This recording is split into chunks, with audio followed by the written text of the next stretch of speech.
L'élévateur des degrés fait référence à l'ascension, la finalité de toute âme conduite par le berger de Dieu. J'ai vécu cela en vision. Jésus m'a recouverte de son manteau et m'a élevé par 3 montées successives jusqu'au sommet d'une immense dune, d'où il me montra l'aube naissante. J'ai alors vu un disque solaire posé à sa moitié sur l'horizon, signe que l'heure était venue.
Avant l'ascension, lorsque j'étais debout devant lui, je me suis demandé qui était cet homme, et une voix hors du temps répondit « C'est Mohammed ». Il me dit alors « As-tu peur ?» J'ai répondu que non. Et en effet, je n'ai pas eu peur. Et ce détail a été inscrit dans l'Écriture, dans l'Évangile de Marie. Moi, dit-elle, je vis le Seigneur en vision, et je lui dis « Seigneur, je t'ai vu en ce jour en vision. Comprenez, en ce jour, celui du Shabbat, dans la nuit bénie du 7e mois. » Il répondit et me dit « Bienheureuse es-tu, toi qui ne te troubles pas à ma vue, car là où est l'intellect, là est le trésor. J'ai compris que la conscience est le siège de l'esprit, le disque solaire, l'accomplissement de la prophétie et la révélation que nous sommes bien entrés dans l'aube du millénaire lors de cette nuit bénie de septembre 2010. Oui, l'heure m'a été donnée, c'est précis, et je l'ai vu. Je témoigne de cela et c'est tout. Chacun verra midi à sa porte.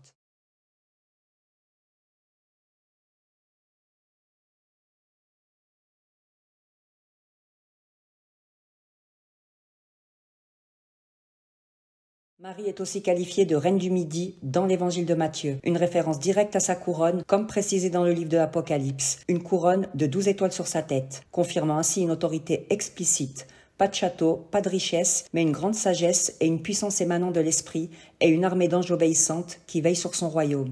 Ce verset est prophétique et le Midi ici n'est pas une indication géographique, mais une indication de temps, comme le prophétise le livre de l'Apocalypse concernant la femme, Marie, où nous avons ceci.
Et cela rejoint parfaitement ma vision du disque solaire posé à mi-cercle sur la ligne d'horizon, indiquant la moitié d'un temps, et couverte du manteau de Jésus qui correspond aux ailes du grand aigle donné à la femme. Tout correspond en tout point à mes visions.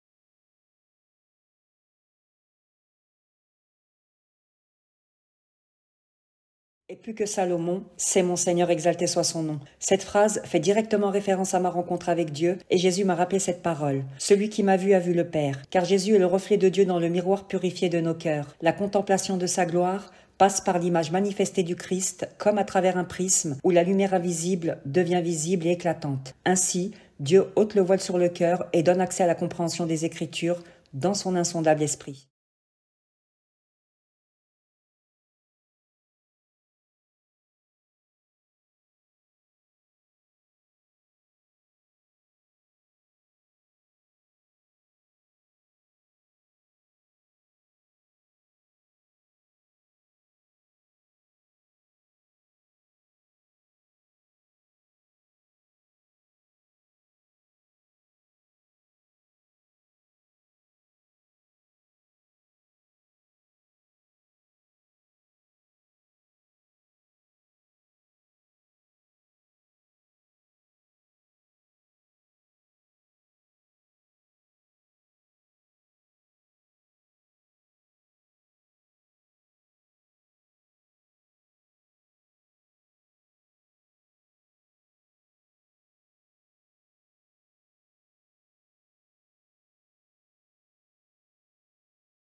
À l'époque, je ne comprenais pas pleinement l'importance de mes visions, ni leur signification exacte. Le puzzle de mon destin s'imbriquait pièce par pièce, sans que je ne puisse en voir encore l'ensemble, puis tout s'est éclairci. J'ai alors compris une partie de ce que Dieu avait préparé depuis le commencement, car pour comprendre la fin, il fallait revenir au commencement.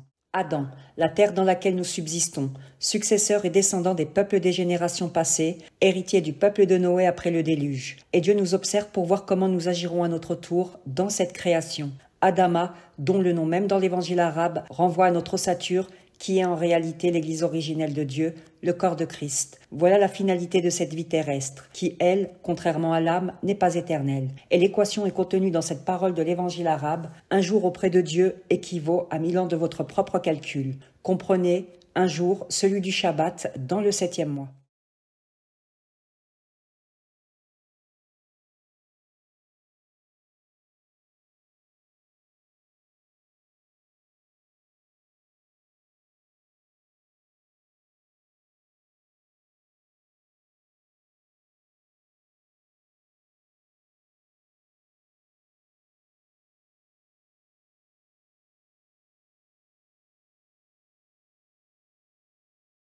Les 2 versets suivants de l'évangile arabe viennent éclaircir le mystère de mon ascension fulgurante qui s'est déroulée dans mon rêve cette nuit-là. Par cette vision messianique, Dieu nous révèle une science précise, l'évaluation de la vitesse de la lumière dans notre espace-temps, le processus par lequel les anges descendent et s'élèvent sur ordre du Seigneur durant cette nuit précisément où s'ouvre un portail ascensionnel.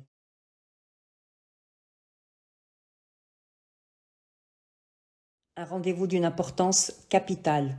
Et ce phénomène se produit dans cette nuit bénie du 7e mois qui s'accompagne pour les élus de la pleine lune. Une invitation à nous élever vers Dieu, exalté soit mon Seigneur. C'est la raison pour laquelle Dieu a inscrit cette parole dans son livre. C'est meilleur pour vous que vous jeûniez si vous saviez.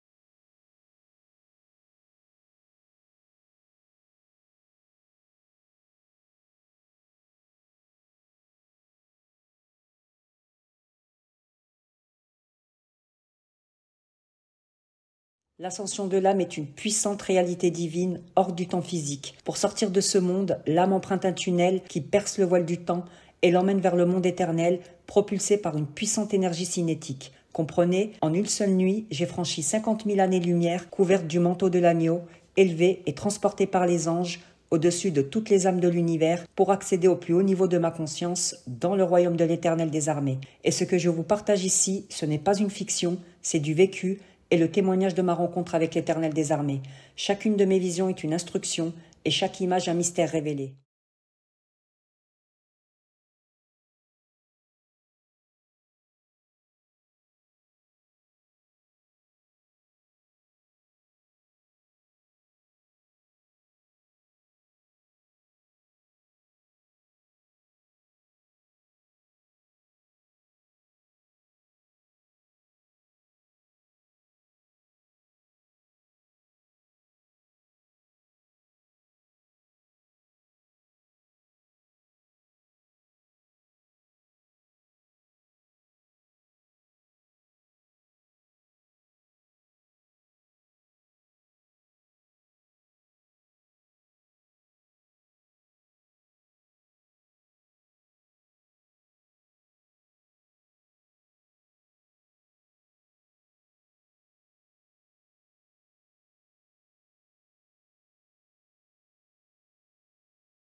Ainsi Marie a été élevée à sa place, dans un haut niveau de conscience, sur le 3e degré de l'autel. Elle sert le royaume en esprit, dans un corps de chair, témoin vivante de l'union entre le céleste et le terrestre. L'élévation en degré est une réalité spirituelle. Elle marque l'approbation divine et l'accession à une fonction sacrée qui s'octroie par filiation. Tous les prophètes établis par Dieu descendent les uns des autres, car l'ordre prophétique est une lignée.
Et ses pieds esquissèrent une danse. C'est exactement ce qui s'est passé à mon réveil à l'aube, lorsque, bouleversé par cette vision, qui a duré toute la nuit, je me suis levée d'un bond et j'ai crié « C'est quoi ce rêve de fou ?»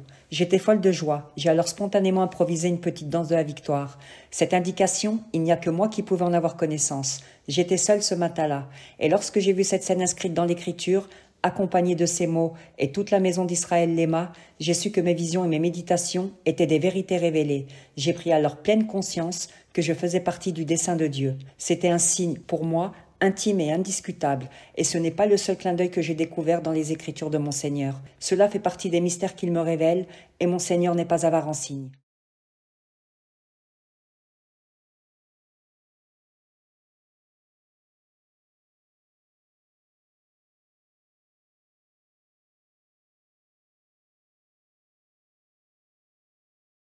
J'ai été prise d'exaltation, car il m'a été donné de voir celui qui m'était destiné, et qu'on m'a présenté cette nuit-là comme étant Mohammed, le porteur de la gloire de Dieu. J'ai tout de suite su que c'était une bonne nouvelle, même si à ce moment-là, je n'avais pas encore fait le lien entre Mohammed et Jésus, qui ne sont en réalité qu'une seule et même personne, comme je l'ai révélé par la suite.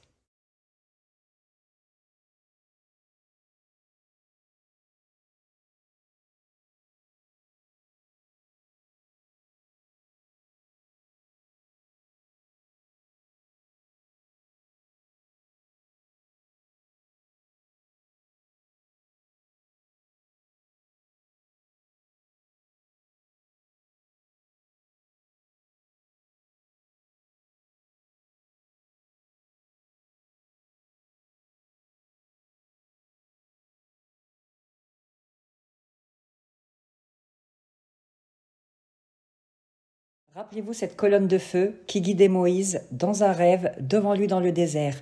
Cela révèle que dans ce monde, la lumière était en lui et lui devant le peuple. C'est l'ordre établi, comme pour Marie aujourd'hui.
C'est par ce rêve riche en détails que j'ai pu vous révéler cette vérité essentielle. Mohammed n'est pas un nom propre, mais un adjectif qui qualifie Jésus par le porteur de la gloire. Jésus est le messager prophète avec Marie de l'évangile arabe.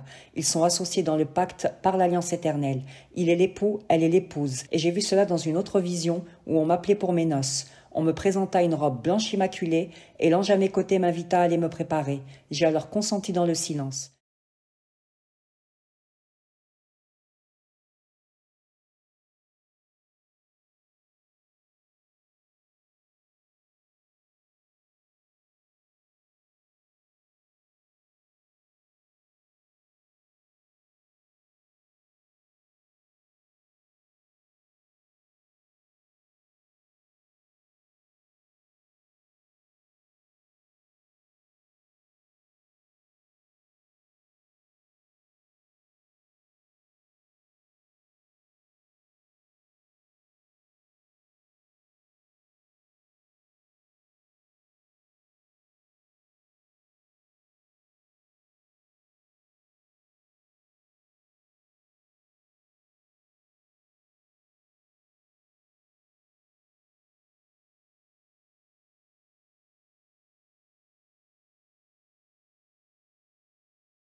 Dans ma première vision prophétique, celle qui se déroulait dans la vallée des collines, j'ai vu Jésus à l'image des icônes que l'on se fait de lui. Dieu me l'a manifesté ainsi pour que je le reconnaisse sans hésitation. Il se tenait debout sur une haute montagne, dominant toute la vallée, et je me tenais sur l'autre versant. Et pendant que je me questionnais à savoir pourquoi était-il là au bout de mon chemin, une voix se fit entendre du ciel et me dit « C'est ton fils plus tard ». C'était une annonce messianique que je n'ai pas comprise sur le moment car je ne connaissais pas les Écritures et je n'avais pas encore la foi.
Dans ma seconde vision, qui a suivi de près, au cours de la fameuse nuit bénie, très importante, c'est la nuit de l'Ascension, le rêve se déroulait cette fois-ci dans le désert. J'ai vu un homme venant dans une grande gloire, accompagné d'un groupe de cavaliers sur des chevaux blancs qui le suivaient. Tous portaient une tenue berbère blanche immaculée avec un turban sur la tête. Et cette fois-ci, j'ai entendu une voix me dire « C'est Mohammed ».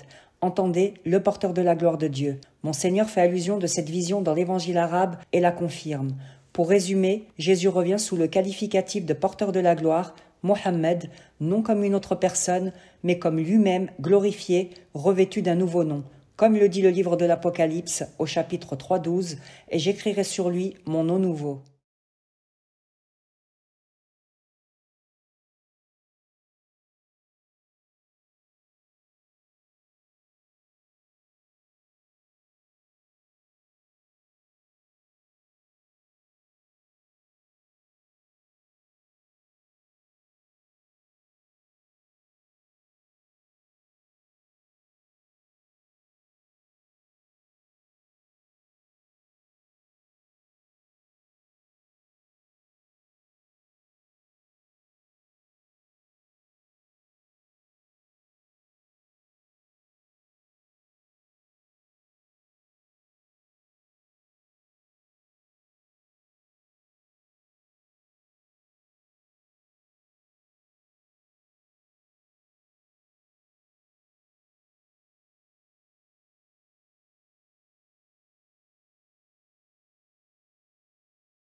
Le jardin du refuge dans mon rêve, c'est le buisson qui se situait en contre-haut de mon camp, dans le désert, dans lequel je me suis réfugié pour me cacher et dans lequel je me tenais debout.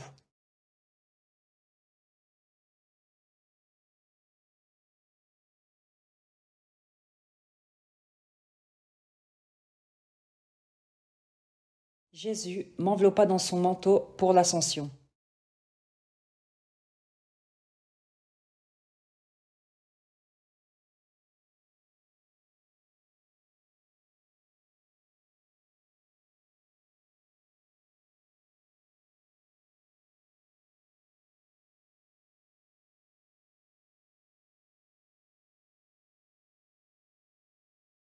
L'Esprit de Dieu, sous une forme d'homme parfaite, venu dans une grande gloire, au cours d'une vision spectaculaire. Et sur la haute dune, j'ai vu le disque du soleil posé sur l'horizon, marquant la moitié d'un temps. Et c'est ainsi que j'ai vu l'heure, le temps accompli de la prophétie. Les deux versets suivants confirment cette révélation.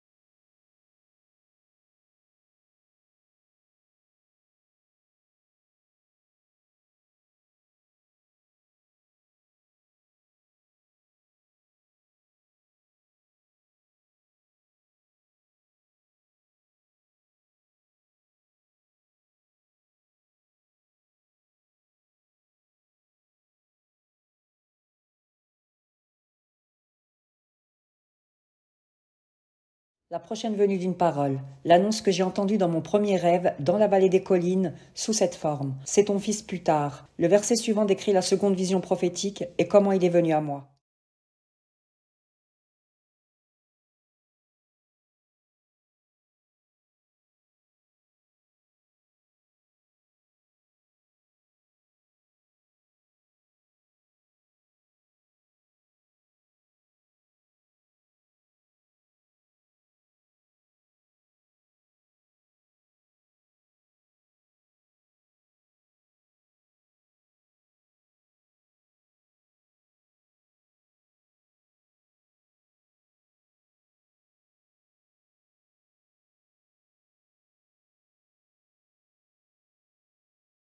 C'est le récit exact de ma vision. La parole est venue jusqu'à moi comme il me l'a été annoncé. Et les Écritures, une fois de plus, concordent parfaitement avec les évidences. Et cette rencontre, dans la nuit bénie du 7e mois, est le point central pour tous les prophètes. C'est le jour du Shabbat. Et comme mes prédécesseurs, j'ai été introduite dans le pacte par l'alliance éternelle, selon l'ordre établi. Tous ces mystères sur lesquels je m'exprime maintenant ne m'ont pas été appris dans un livre, ni transmis par des hommes. C'est un enseignement que j'ai reçu étape, par expérience directe, dans le monde des rêves. Et mon Seigneur m'a permis d'en recevoir l'éclairage, comme l'énigme du nombre des anges et du chiffre 19, que je vais expliquer maintenant.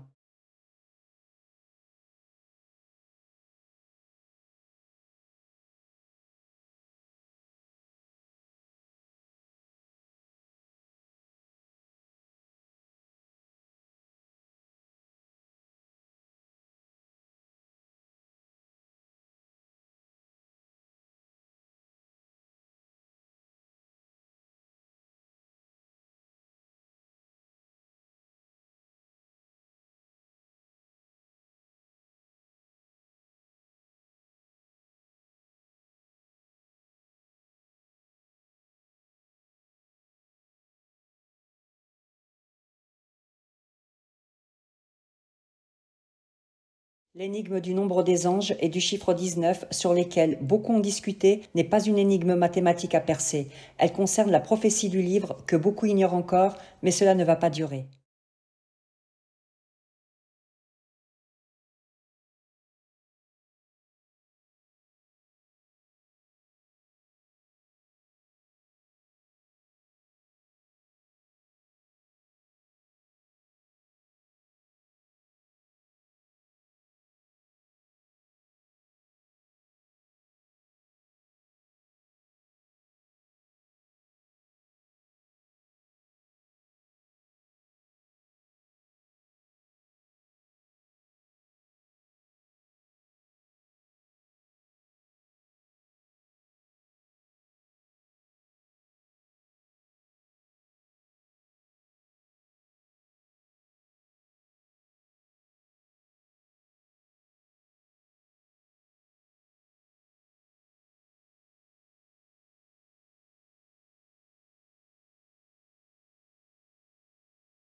Les écritures sont codées par des clés de compréhension numérique. Ici, par exemple, le chiffre 19 correspond à la sourate 19 de Marie, tout simplement. Marie est élevée, comme le dit l'écriture, au-dessus de toutes les âmes. Comprenez, Marie plane dans un haut niveau de conscience, ce qui correspond bien au verset 30, au-dessus 19. Il n'est donc pas question du nombre d'anges ou d'un code mathématique, mais de Marie. On continue.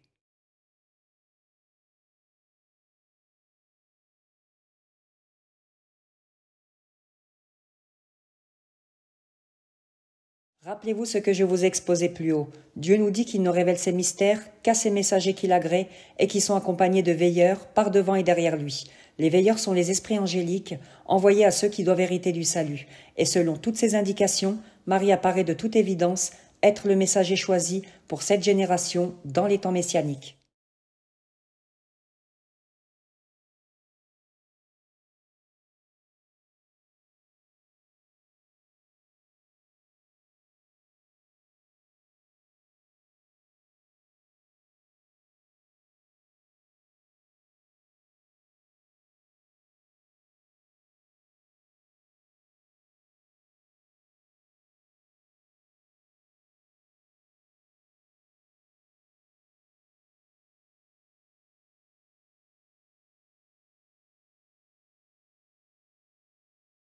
Notez que ange n'est pas une race, c'est un statut et un grade, et dans l'évangile arabe, Dieu les qualifie d'émissaires du royaume. Et le nombre d'anges qui suivent Jésus a été révélé dans ma vision. Ce sont les 12 chefs des tribus d'Israël qui représentent les 12 apôtres choisis, mais aussi les 12 sources qui jaillirent du rocher par le bâton de Moïse.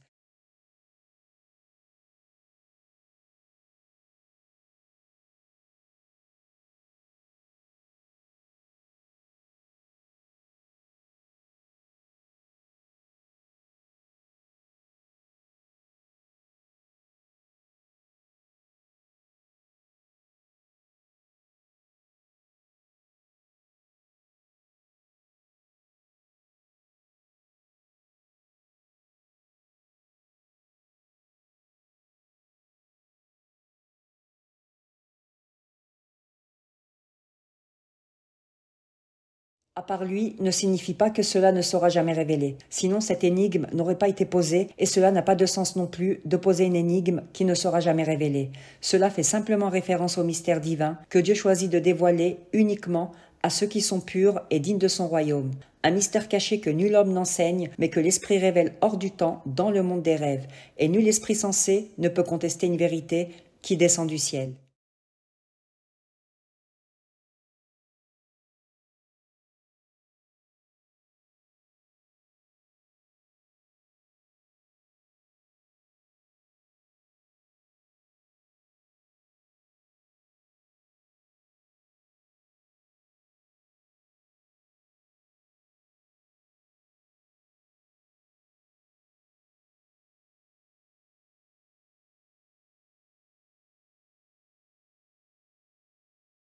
La tenue arabe dans ma vision fait référence à l'évangile arabe. Quant au turban porté sur la tête, il symbolise une onction indiquant que les têtes sont consacrées. Attention à ne pas confondre les Mohammedines, qui sont les armées du ciel, les 12 chefs des tribus d'Israël, les anges qui descendent avec Jésus. Les brebis d'Israël, ce sont les âmes des croyants, le peuple de Dieu, rassemblé et conduit par son berger. On parle bien ici de deux choses différentes. Alors ne vous laissez pas séduire par des discours flatteurs qui vous disent soyez des Mohammedines. C'est le même piège qui se répète lorsque le diable dit à Adam si Dieu vous interdit cet arbre, c'est pour vous empêcher de devenir comme des anges de lumière. La confusion des rôles est une des ruses majeures de l'esprit du malin incarné dans les faux prophètes à la fin des temps.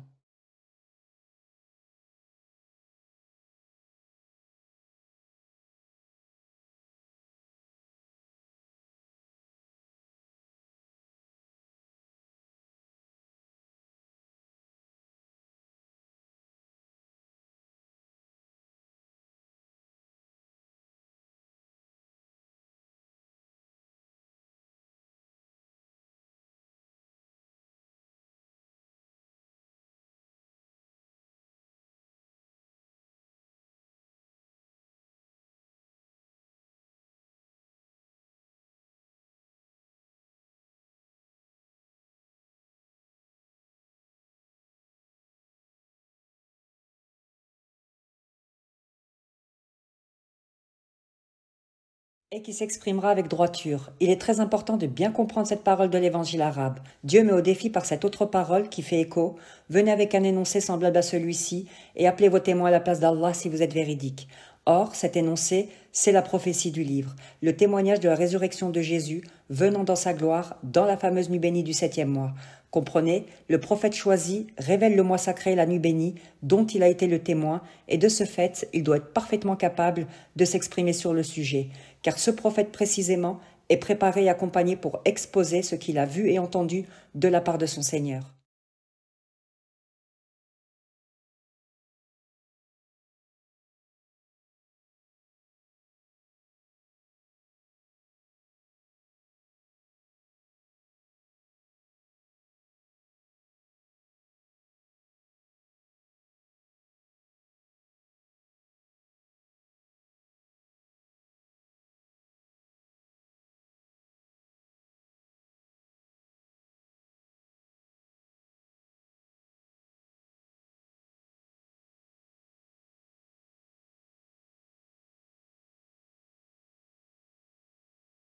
Le mystère est dans le monde des rêves, et il n'est accessible que par l'esprit de vérité. Sans lui, tout n'est que ténèbres et confusion.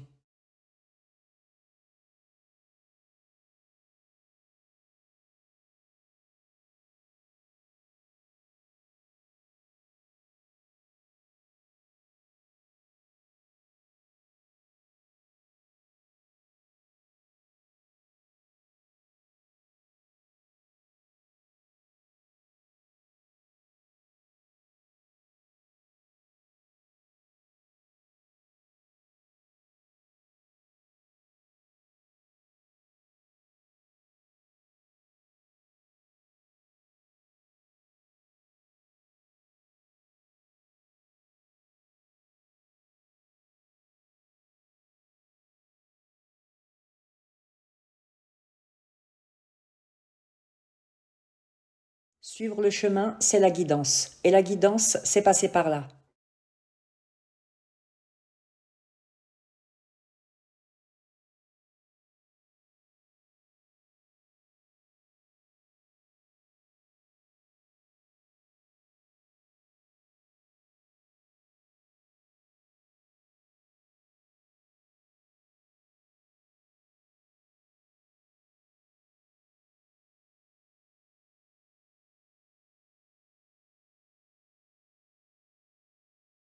Lorsqu'on s'aligne sur la vérité, le Christ ressuscite et l'on participe ainsi à l'alliance par son sang qui coule dans nos veines comme des ruisseaux. Jésus est le lien vivant de l'alliance avec Dieu, ressuscité en Marie selon l'ordre établi des prophètes. Elle devient ainsi l'église vivante de Dieu sur terre.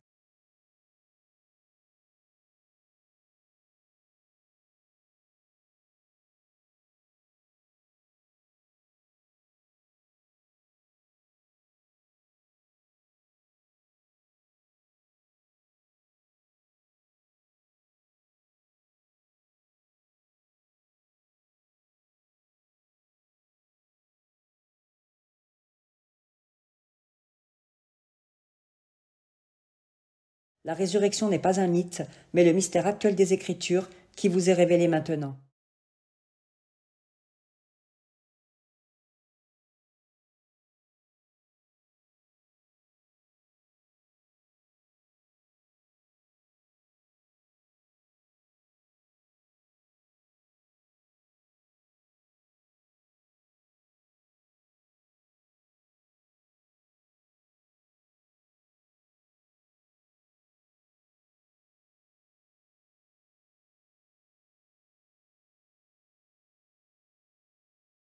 Tous les prophètes de Dieu sont porteurs de la bonne nouvelle qu'ils ont d'abord reçue eux-mêmes et ont averti d'attendre sa venue. Et tous les apôtres de Dieu ont annoncé le royaume et prêché l'évangile du baptême de l'Esprit Saint. Ils ont tous appelé au rendez-vous dans le mois sacré et béni du 7e mois. Ils avaient ces éléments et maintenant ils sont entre vos mains. Nous sommes arrivés au jour de la résurrection, El Yom El Kriyama. Jésus, guide spirituel, est entré dans sa gloire. Dieu l'a envoyé pour rassembler et guider son peuple pour la rencontre du Seigneur en vue de la rédemption. C'est une grâce réservée pour cette génération. La prophétie du livre vous est maintenant révélée.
Je précise, pour ceux qui douteraient de mon témoignage, que je suis parfaitement consciente de la sentence si je venais à mentir sur mon Seigneur.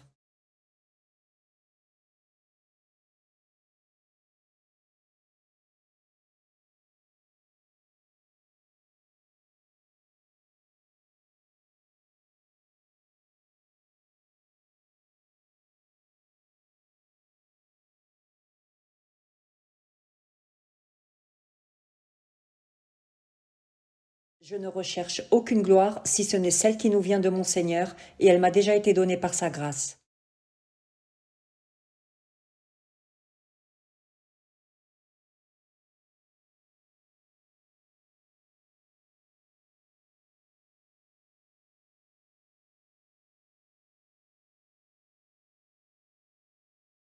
Te couvrira de son ombre correspond exactement à ce que j'ai vécu dans mon rêve où Jésus me recouvrit de son manteau.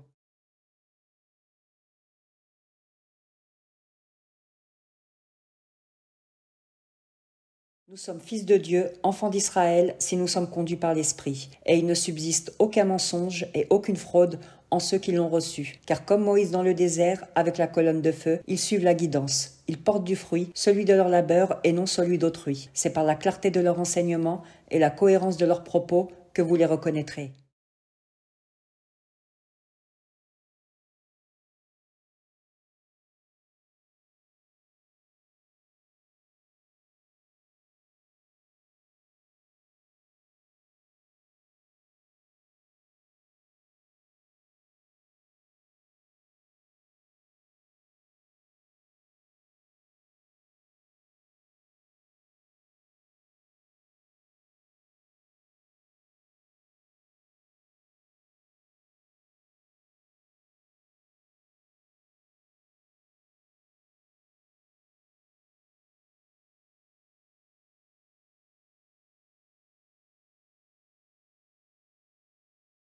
Qu'y a-t-il d'étonnant pour un croyant lorsqu'une prophétie s'accomplit? N'est-ce pas là le propre d'une prophétie? La fin est maintenant proche et les signes précurseurs sont là.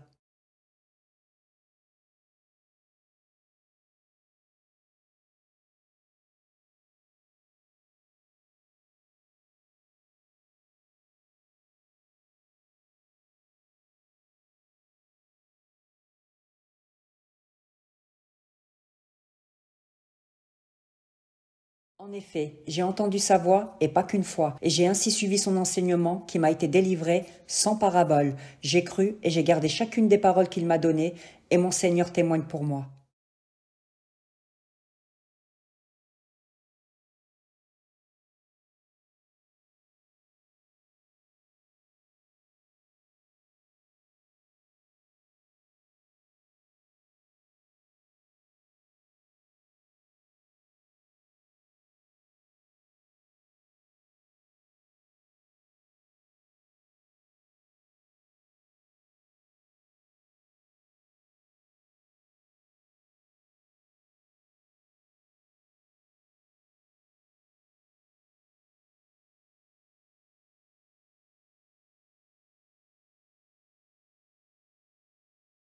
Ceux qui refusent la lumière en resteront exclus. Voici maintenant plus de 15 ans que j'étudie consciencieusement les Écritures, que je médite comme un trésor. J'ai donc eu le temps de réfléchir à tout cela.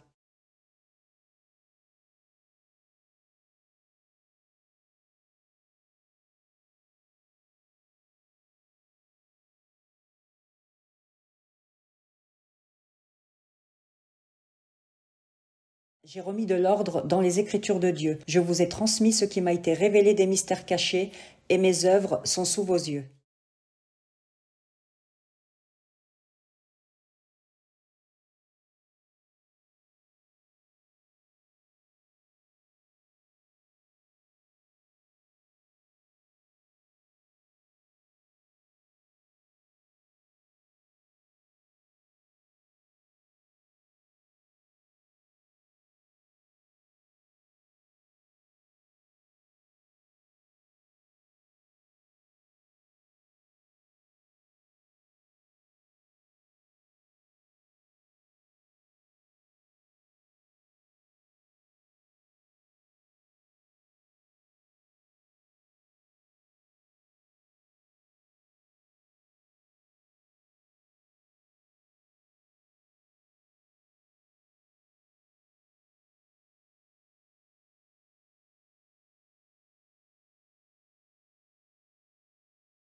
Beaucoup entrent aujourd'hui dans mon travail et certains réécrivent même la prophétie pour leur intérêt et celui de leur fausse doctrine, refusant ainsi la vérité malgré son évidence. Ils s'approprient mes paroles, mes arguments, les mystères et les signes révélés sans jamais citer la source. Ils tentent d'étouffer la voix de la vérité en mentant effrontément. Ils dissimulent ainsi la prophétie du livre en leur âme et conscience. Mais les Écritures les accusent et rendent témoignage de Jésus et Marie, les seuls véritables messagers et prophètes de la fin des temps.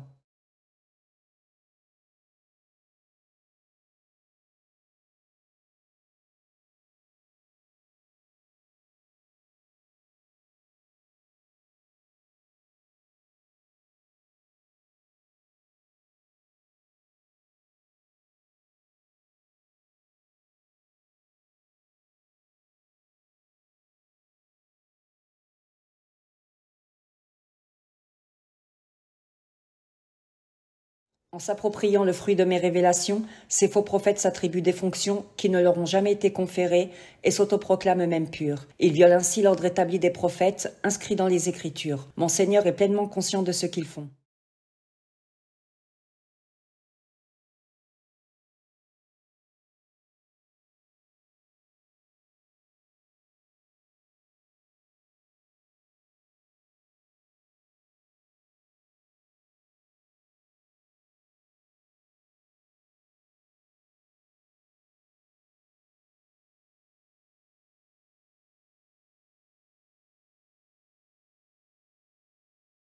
Ils sèment le désordre et donnent ainsi une fausse confiance aux gens qui les écoutent. Mon œuvre est le fruit d'une guidance et non pas d'un mérite personnel. Et l'apôtre Jean nous rapporte ceci. Un homme ne peut rien s'attribuer, sinon ce qui lui est donné du ciel. Comprenez, une progéniture. Ces imposteurs déloyaux moissonnent sans effort, œuvrant pour la gloire des hommes plutôt que pour celle qui nous vient de Dieu seul.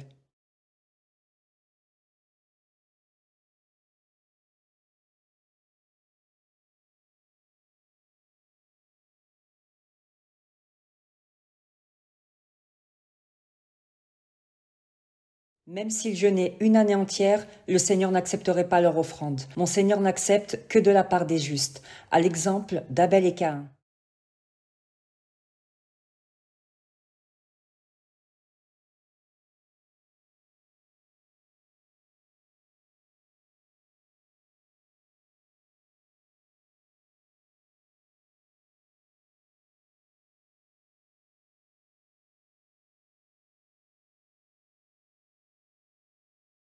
Toujours selon l'Écriture, nul ne peut se dire prophète s'il n'a pas été témoin dans ce mois de la résurrection, mois dans lequel il reçoit une parole claire et une instruction venue directement d'en haut.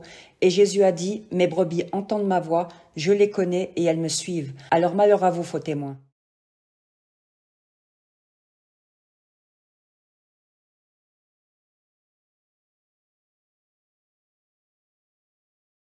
Un peuple parmi les peuples. Le peuple de Dieu sont les enfants d'Israël, parmi des hommes et des femmes qui ont suivi Jésus, le chemin de Dieu.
Il est inconcevable qu'un être humain se prétende messager ou prophète s'il n'a pas été témoin de ce mois dans lequel l'ordre est établi. C'est là le point commun entre tous les messagers et prophètes de Dieu. S'ils n'ont pas été témoins de cela, alors ça signifie qu'ils n'ont tout simplement jamais été appelés et fin de l'histoire.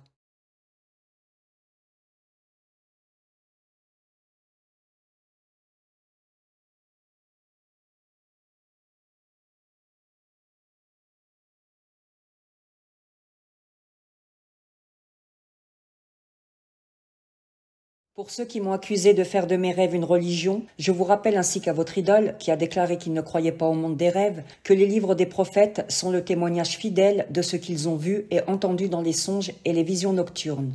Tout comme les apôtres qui conversaient avec Jésus lorsqu'il leur apparaissait en esprit. Le livre de l'Apocalypse de Jean, le livre de Daniel, le livre d'Enoch et bien d'autres encore sont tous des récits de visions prophétiques révélés par l'Esprit. Si donc vous méprisez le monde des rêves, lisez plutôt des bandes dessinées et laissez les écritures divines à ceux qui savent les interpréter.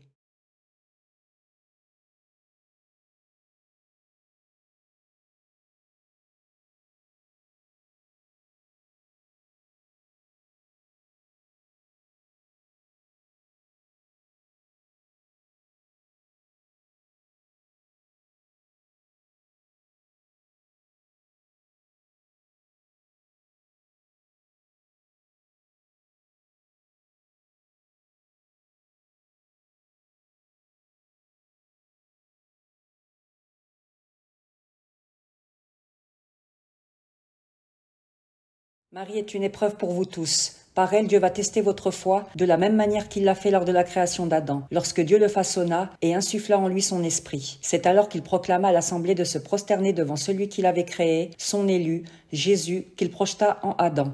Seuls les orgueilleux, ceux qui suivirent Iblis, refusèrent de se prosterner par pure jalousie. Et ceux qui prennent parti pour lui en font l'expérience aujourd'hui avec Marie.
Comprenez, seuls ceux qui se sont prosternés au commencement se prosterneront de nouveau aujourd'hui. Ce qui éclaircit cette parole de Jésus, les premiers seront les derniers et les derniers seront les premiers. Et nous sommes arrivés au jour de la résurrection, à l'aube du millénaire, la fin du temps qui nous était imparti. En somme, nous sommes revenus au point de départ, une boucle de 1000 ans qui équivaut à un jour pour le Seigneur, le jour de la résurrection qui a déjà eu lieu.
Marie est au milieu de vous. C'est la montagne sainte, celle où Dieu a placé son salut et où habite sa présence, par laquelle s'accomplit la prophétie. Elle est aussi la Jérusalem, la demeure de la paix, l'arche qui porte cette présence de paix dans son cœur. Elle était destinée à se manifester aujourd'hui. C'est la prophétie du livre et il ne vous a jamais appartenu de choisir. Mon Seigneur n'est-il pas le parfait connaisseur de toutes choses?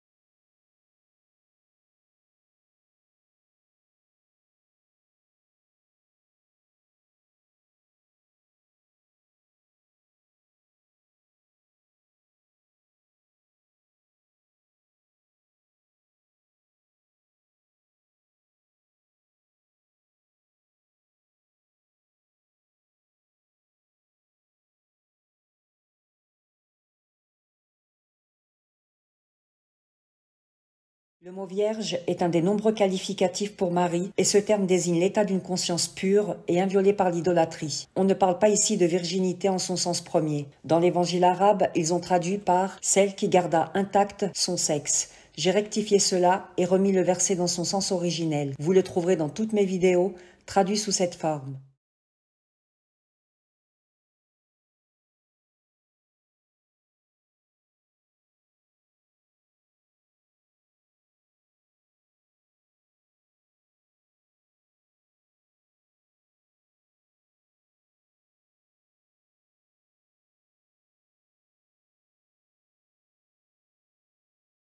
Mon Seigneur, exalté soit-il, s'exprime en parabole dans ses livres et pour la majorité, cela paraît peu compréhensible, voire énigmatique. Après ce témoignage riche en détails, Marie et Jésus, les acteurs de la prophétie, vont vous apparaître dans l'Écriture en toute évidence et tout va s'éclaircir. Chaque verset est une clé et Marie est la serrure du temps final, celle par qui s'ouvre le sens profond du mystère des Écritures cachées qui émane naturellement de son cœur et comme pour en témoigner, Dieu la qualifie dans l'Évangile arabe de mère de l'Écriture.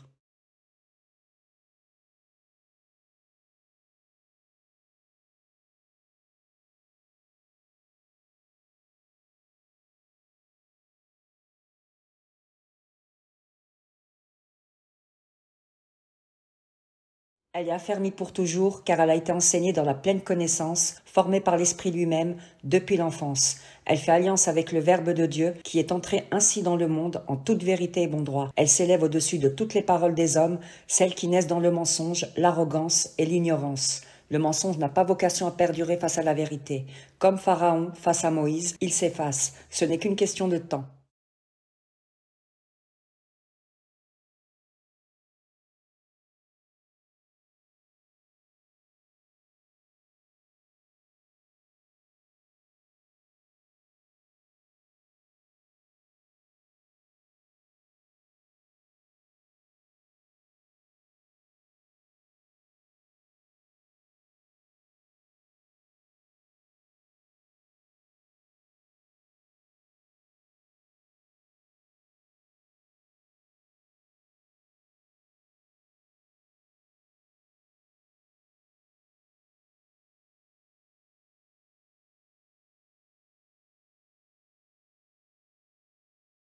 Isra, c'est le chemin.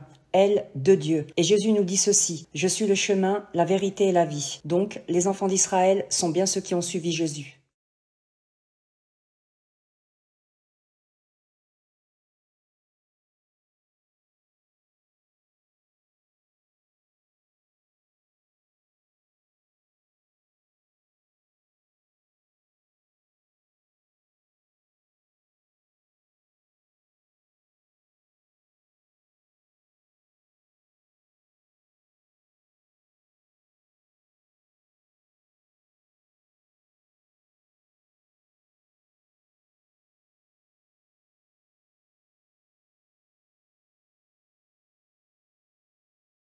Marie n'est pas un symbole figé dans la pierre ou enfermé dans les pages d'un livre. Je vous rappelle, Dieu, comme en tout temps, se manifeste encore aujourd'hui à travers des êtres vivants et non à travers des monuments froids. Marie est une femme de chair et de sang, appelée à se manifester pour notre génération et accomplir ce que Dieu a décrété pour les fils d'Israël, annoncer la résurrection et la rédemption.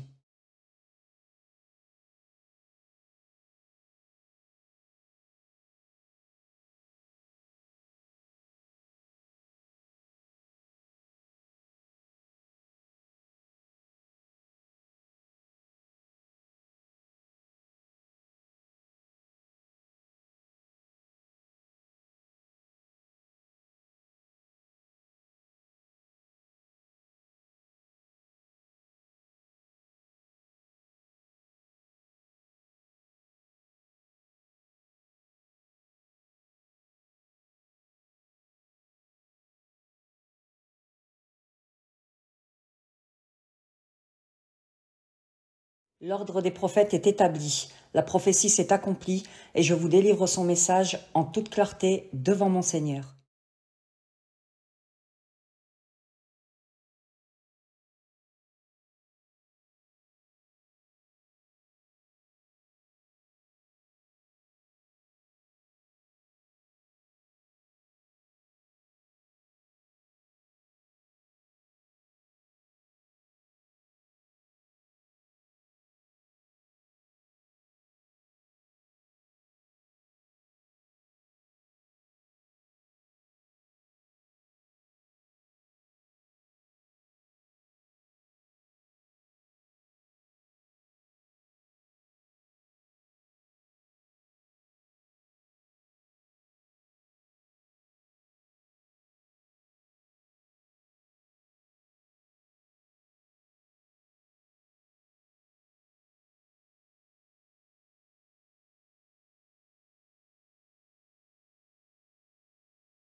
Je remplirai de nourriture les greniers de Jérusalem. En lien toujours avec Marie, cette promesse fait écho à la sourate 3, la famille d'Imran, au verset 37 de l'évangile arabe, où nous avons ceci. Chaque fois que Zacharie pénétrait pour elle dans le sanctuaire, il trouvait chez elle une nourriture. Il dit, Ô Marie, comment cela arrive-t-il pour toi? Elle dit, Cela vient de mon Seigneur. Cela rejoint bien, je remplirai de nourriture les greniers de Jérusalem. Comprenez, je remplirai Marie de connaissances.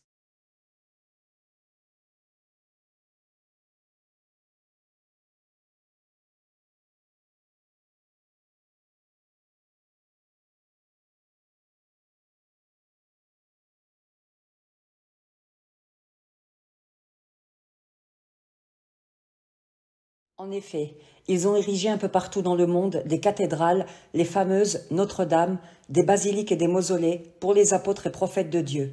En bâtissant ces tombeaux, ils approuvent ainsi les actes de leurs pères. Comprenez, leurs pères ont démenti la parole qui s'est présentée par la voix de leurs prophètes, et eux, en construisant ces édifices, ont approuvé leurs actes. Ils ont ainsi scellé les Écritures et enterré dans la pierre la promesse avant que tout ne soit accompli. Ignorance ou malveillance, Dieu seul sait. Mais aujourd'hui, ils n'ont plus d'excuses, car il vous est venu à tous un avertisseur éclairé.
Jésus et sa mère sont les deux signes de l'heure. Ils sont unis dans l'alliance, liant le ciel et la terre.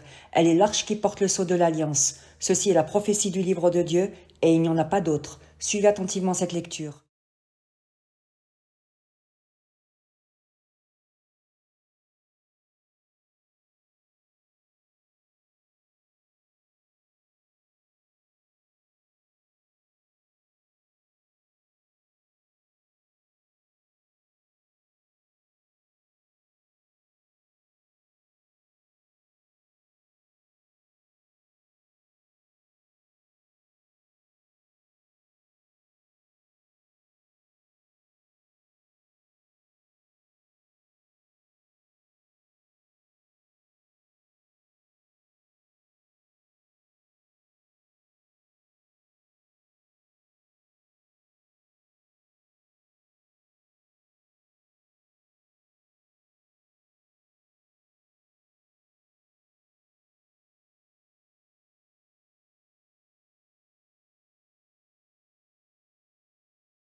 Marie élevée au-dessus de toutes les âmes de l'univers, ce sont bien les propos de mon Seigneur. C'est un fait inscrit dans l'Écriture qui ne peut être ignoré. Dieu l'a dotée d'un cœur vivant et d'une voix. Elle a été choisie comme représentante légale de l'Église de Dieu sur terre, bénéficiant d'une haute autorité. Les armées du ciel, les 12 chefs des tribus d'Israël, se sont rangés devant elle en formation militaire serrée. Cela signifie bien quelque chose. Ce n'est pas un simple détail ou un honneur symbolique, mais le signe d'une autorité spirituelle réelle. Ceux qui habitent les sphères élevées de notre société comprennent parfaitement la portée de ce signe et saisissent la gravité de mon témoignage, car cela remet en question toute la conception terrestre du pouvoir religieux, mais surtout que le temps est arrivé à échéance et mon Seigneur, Dieu exalté soit-il, vient pour rétablir l'ordre, car mon Seigneur est entré dans son règne.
La cité romaine du Vatican, l'institution suprême de l'Église catholique, est bien le centre névralgique visé par la prophétie et non la France. La mère des cités, évoquée dans l'évangile arabe, c'est elle, et les preuves sont nombreuses. Plusieurs papes, comme Léon XIII ou Pie XI, ont proclamé que l'Église de Rome est la mère et maîtresse de toutes les églises. Cette affirmation est gravée en toutes lettres sur la façade de la basilique Saint-Jean de Latran, la cathédrale du pape en tant qu'évêque de Rome.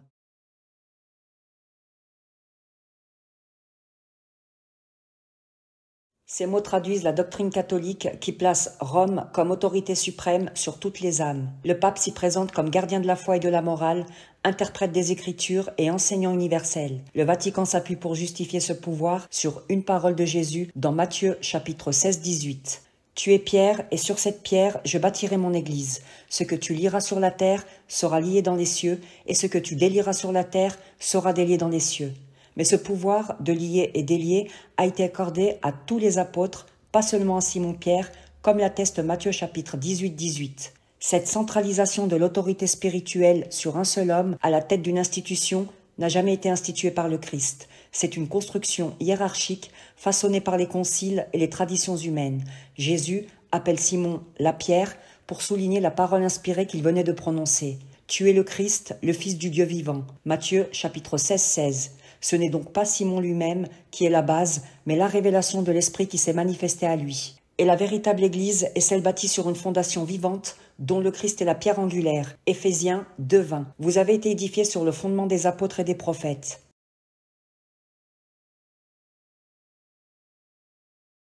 Et aujourd'hui, l'Église vivante, édifiée sur cette même base, c'est Marie, la Jérusalem céleste. Céleste parce que Dieu a élevé sa conscience au-dessus de toutes les âmes de l'univers. Elle est l'incarnation vivante du corps de Christ, la cité et l'Église de Dieu sur terre. Dans Apocalypse chapitre 21-12, nous avons ceci à propos de la Jérusalem céleste. Elle avait une grande et haute muraille, elle avait 12 portes, et sur les portes 12 anges, et des noms écrits, ceux des 12 tribus des fils d'Israël. Ce qui rejoint l'Apocalypse 12, une femme enveloppée du soleil, la lune sous ses pieds, et une couronne de 12 étoiles sur sa tête. Mais cela concorde aussi parfaitement avec ce que j'ai vu dans mon rêve, les 12 chefs des tribus d'Israël, qui se sont rangés en rang militaire, serrés devant moi.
Prophétiquement parlant, cette institution incarne l'autorité religieuse héritée directement de Pharaon, une continuité d'orgueil et de domination à travers les siècles.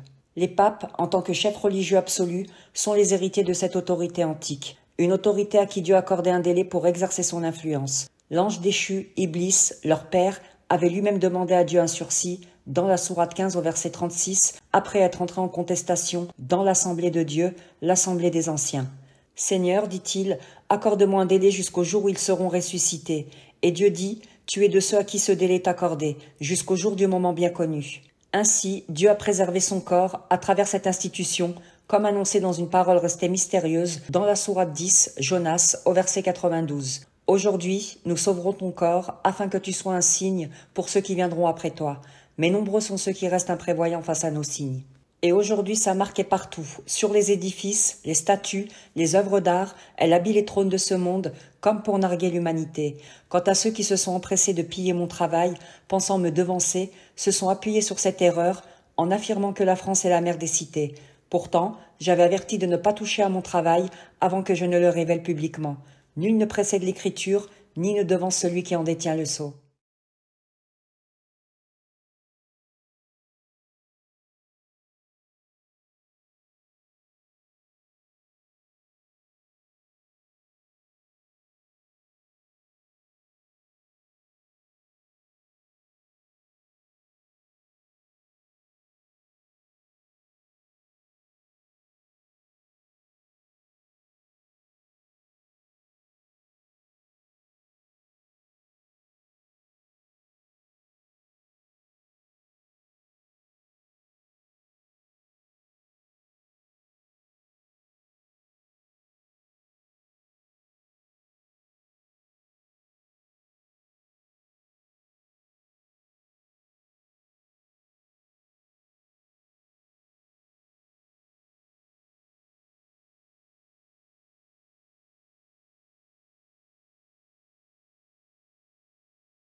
Tous les prophètes ont marché dans la lumière de ce mois sacré et cette nuit bénie, ce moment hors du temps où l'Éternel convoque ses élus. Et l'Éternel a gardé la connaissance de cette nuit exceptionnelle dans ce mois et l'a transmise à jamais dans leur descendance. Et il dit, je leur enseignerai le jour du Shabbat, et il leur fut accordé d'être pour toujours les êtres bénis et les saints du premier témoignage, gardiens de la Torah. Comprenez, la loi, celle du mois de l'appel.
Nulle argumentation possible entre vous et nous. Nous sommes les véridiques et vous appartenez encore à un ordre périssable, tant que vous rejetez la vérité.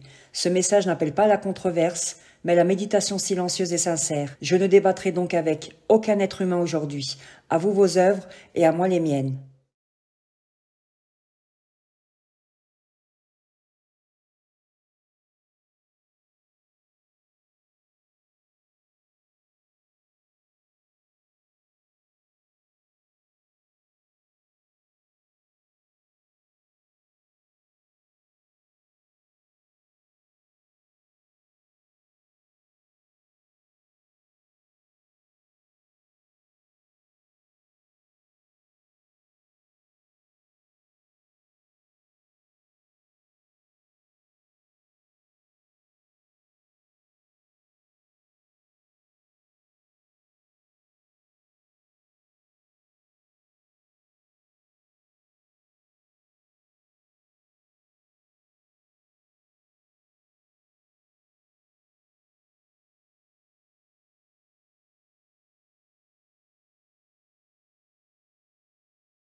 L'âme du juste est intouchable, la paix intérieure est le sceau de ceux qui portent la lumière, et le livre parle pour ceux qui l'incarnent. Car la paix est le fruit du feu qui a tout consumé, sauf Dieu. Elle est la demeure de celui qui n'a plus rien à défendre, car Dieu lui-même prend sa défense.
Dieu te protège des gens. C'est là l'assurance de ceux qui parlent au nom du Très-Haut avec l'autorité conférée. Toutes les armées terrestres, qu'elles en soient conscientes ou non, obéissent à Dieu.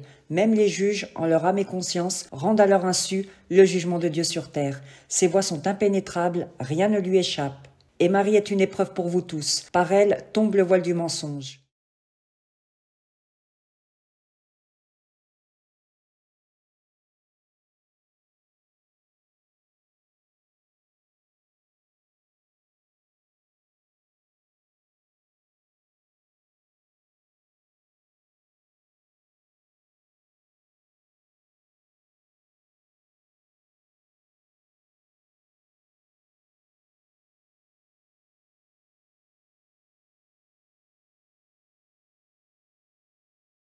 L'ordre divin est descendu dans la nuit bénie du septième mois en 2010. Jésus est ressuscité. Le royaume de l'esprit ne consiste pas en des discours séducteurs, mais en puissance, et cette puissance agit en ce moment même.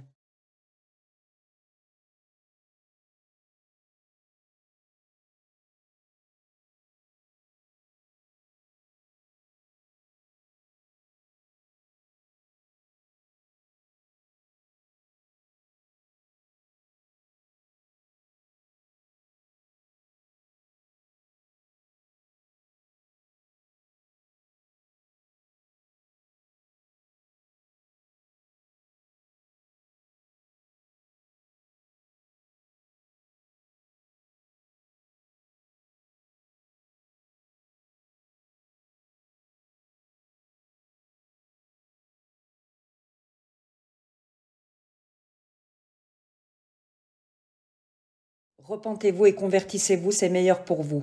Une récompense sans commune mesure attend ceux qui auront le courage de se lever avec la vérité. Et Dieu observe en toute sagesse chacune de vos pensées et chacun de vos actes. Et sa parole ne revient jamais sans effet.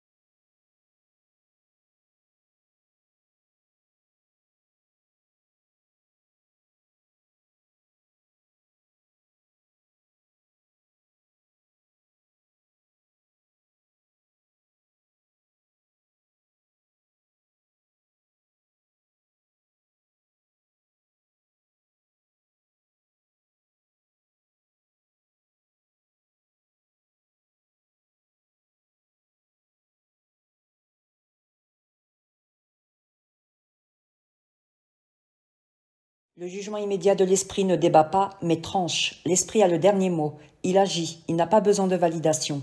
Je vous l'ai dit, Marie est une épreuve pour vous.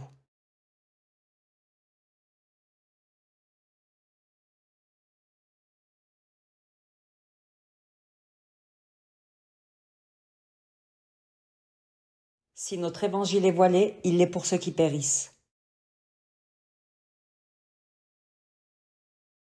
Ce que les hommes buvaient comme vérité devient pour eux amertume, car le souffle du mensonge a profané leur source, leur propre sang.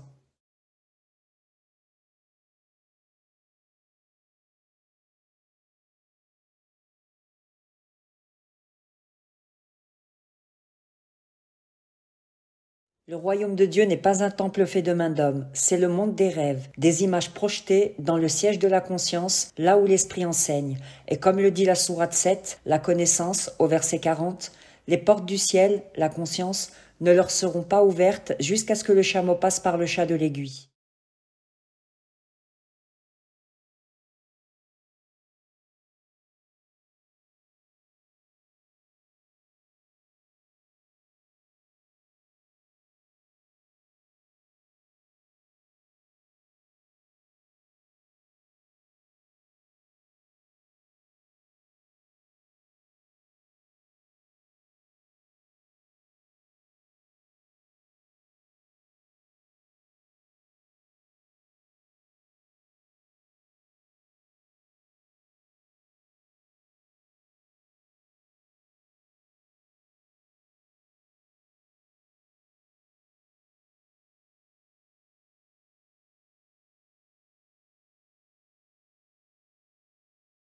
Le prophète Sophonie dénonce ceux qui sautent par-dessus le seuil, ceux qui contournent la voie tracée par Dieu. Jésus éclaire ce passage. Celui qui n'entre pas par la porte est un voleur. Cette porte, c'est lui-même. Il dit « Entrez par la porte étroite ». Car large est la porte, et spacieux est le chemin qui mène à la perdition, et beaucoup y entrent par là. Beaucoup se sont emparés d'un travail qu'ils n'ont pas cultivé, s'accaparant une moisson spirituelle sans en avoir suivi le chemin. Ce sont les mêmes dont Paul dit qui n'hériteront pas du royaume, les voleurs, les ravisseurs, les orgueilleux.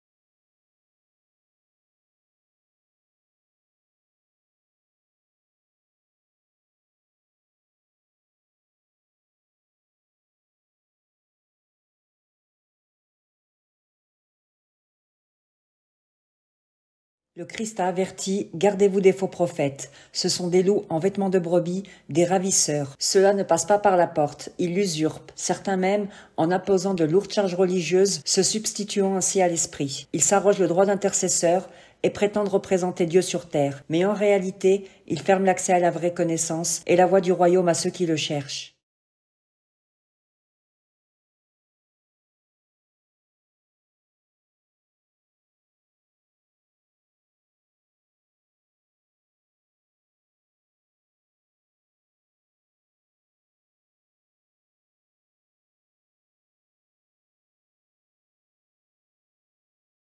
Durant le temps de la prophétie, toute offense envers l'esprit ne restera pas sans effet. Elle sera immédiate et irrévocable dans le silence. Pour ma part, je vous ai certes transmis ce sur quoi j'ai été envoyé.